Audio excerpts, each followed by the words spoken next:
So hello speakers and welcome back to our channel, and today we are going to talk about one of our most important topic और सबसे ज़्यादा ignore किया जाने वाला topic भी है ये टेंस के अंदर में, बिकॉज मोस्टली ना ये समझ में आता नहीं है कि यूज़ करना कहाँ पर है. तो today our topic is going to be past perfect tense. So without wasting any kind of a time, let's begin the topic.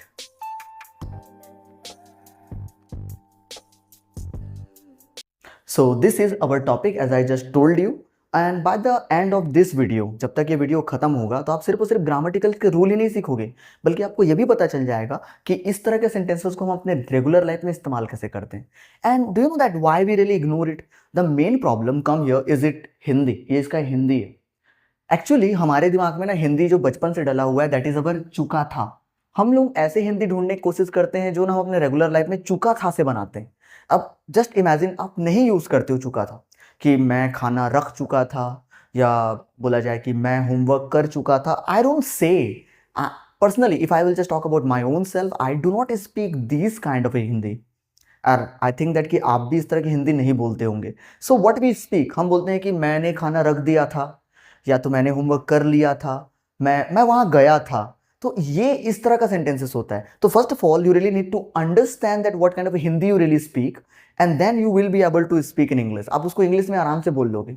तो do not go for that traditional Hindi. उस ट्रेडिशनल हिंदी में मत जाइए. तो सबसे पहले तो हम ये चुका था को हटा देंगे.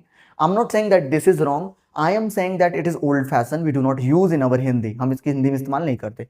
या था में जाते हैं ना. या था, ये थी, ये थे, ऐसा आएगा सेंटेंसेस जो है. For the helping verb if you just check here, तो यहाँ पर हमको हैड मिलता है और साथ में वर्ब का थर्ड फॉर्म है. सेंटेंसेस बनाना काफी आसान होगा हमारे लिए. जैसे कि मैंने आपको बताया था. We speak, we do not speak मैं आपको बता चुका था. ये रेयर चांसेस है, यस सुने हैं, बट बहुत रेयरली केसेस हैं that we speak this kind of Hindi कि मैं आपको बता चुका था. हम बोलते हैं कि मैंने आपको बताया था. अब बनाएंगे तो कैसे? As you know the rules regulation very well. अगर आप वीडियो कंटिन्यू देख रहे हैं तो आपको पता है कि कैसे बनाना है. पहले सामने वाला वर्ड आएगा, फिर पूरा सेंटेंस हम पीछे से बनाएंगे. सो आई हैड, बताना को कहते हैं टेल, हो जाएगा told. I had told you. Sentence is ready. मैंने आपको बताया था. If you just check the next sentence, so it is your मैंने टिकट बुक कर दिया था, and it is like your I had booked ticket. मैंने टिकट बुक कर दिया था. सो ये रहे दो sentences. Let's try to practice more. कुछ और प्रैक्टिस करते हैं यहाँ पर, बिकॉज कोई और ऑप्शन तो है नहीं, हेड अकेला है. Let's see some more sentences कि वो कैसे बनते हैं. So these are 4 more sentences. Let's try to make. बनता है कैसे वो देखते हैं. जैसे कि वो टाइम पर आ गया था.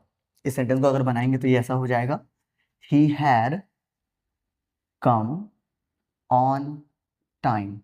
If you are getting that, if you are just getting some kind of confusion that कि बन कैसे रहा है, तो सिंपल है कि पहले आ गया वो, फिर या था या फिर गया था के लिए हैड का इस्तेमाल कर रहे हैं, फिर आना आ रहा है, पर के लिए ऑन लग रहा है, और टाइम मतलब टाइम.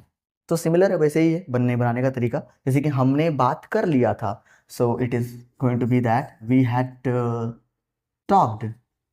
हमने बात कर लिया था. नेक्स्ट वन, काम शुरू हो गया था. अब the subject is your work here.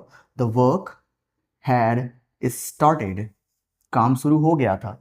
And भाई लोगों को बुरा ना लगे इसलिए हम लोग वाला सेंटेंस भी ले लिया, आपका चुका था वाला. मेरे आने से पहले वो जा चुका था. Now here we have 2 sentences. यहाँ पर 2 सेंटेंस है, मेरे आने से पहले और दूसरा है वह जा चुका था. सो मेरे आने से पहले it will be like before my coming.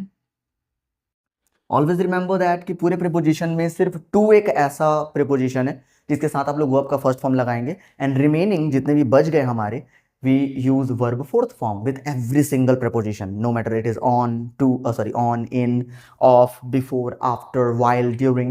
Means ये सारे के सारे कनेक्ट करेंगे हमारे वर्ब के फोर्थ फॉर्म को. The same one, before my coming, मेरे आने से पहले वो जा चुका था.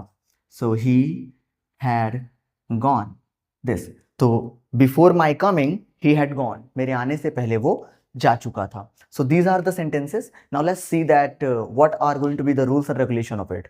Now these are the rules of it. As you can see, the first one is affirmative rule, where the subject, then after we have a had, verb, third form and object. So the most important thing what is here, देखिए यहाँ पर हमेशा याद रखिएगा कि subject and object common है, बीच के जो particular point है वो change हो रहे हैं. So we are using here had and the V3 which is common here, and then the after for the negative one, had के बाद आपको not लगाना है. As you can see, had not plus V3। तो जब आप negative में sentence बनाएंगे तो इसमें बनेगा आपका, तो अगर आप सेंटेंस बनाने की कोशिश करेंगे तो वो कुछ इस तरीके का बनेगा, जैसे कि मैंने समय नहीं देखा था। So if you just make the sentence it will be like I had not seen time. मैंने समय नहीं देखा था, this. And if you want to make a short form, अगर आप चाहें तो हैड नॉट के प्लेस पे आप इसका इस्तेमाल कर सकते हैं, which is known as your hadn't. हम इसको हैडंट बोलते हैं। सो इफ आई वांट, मैं ऐसे ही बोल सकता हूँ I hadn't seen the time, मैंने समय नहीं देखा था। So it is short one, काफी स्पीड में बोलने के काम आएगा, and that is your negative one. And if you just see the interrogative here, जैसे आपको पता है इंट्रोगेटिव में क्या करते हैं, हम हेल्पिंग वर्ब को उठा के सामने ले आते हैं। And the same thing is happening here, had subject V3 an object. तो हैड आपका सामने आ गया है और इंट्रोगेटिव सेंटेंस बना, and it is use for making questions. ये क्वेश्चंस बनाने के काम आता है, जैसे कि क्या आपने पानी रख लिया था, दिस। तो अब अगर इस सेंटेंस को बनाएंगे तो it will be like had you, रखना को बोलते हैं keep, and the third form is kept. Had you kept water, क्या आपने पानी रख लिया था, had you kept the water. या फिर क्या आपने उसे इन्फॉर्म कर दिया था, हैड यू इन्फॉर्म्ड हिम। तो ये जो जितने भी सेंटेंस है these are the interrogative here, और ये रहे उसके तीन rule, affirmative rule, negative rule and the interrogative rule.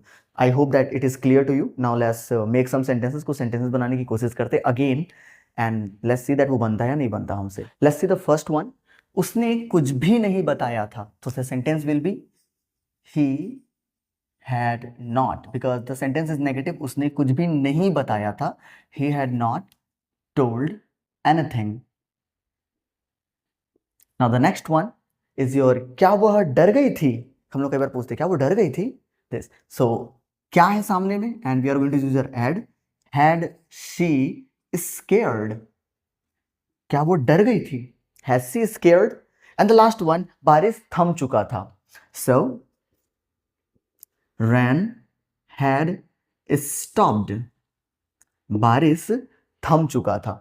So I hope कि आपको पूरा समझ में आ गया होगा कि सेंटेंसेस आखिर बनते कैसे। So now I am just giving you some sentences, आप उसको बना कर देखिए आपसे बनता है या नहीं बनता है। Now you tell that what is going to be the English of this sentences. ये सारे के सारे हमारे पास्ट परफेक्ट से ही बनेंगे, और कुछ पुराने पॉइंट्स भी है यहाँ पर।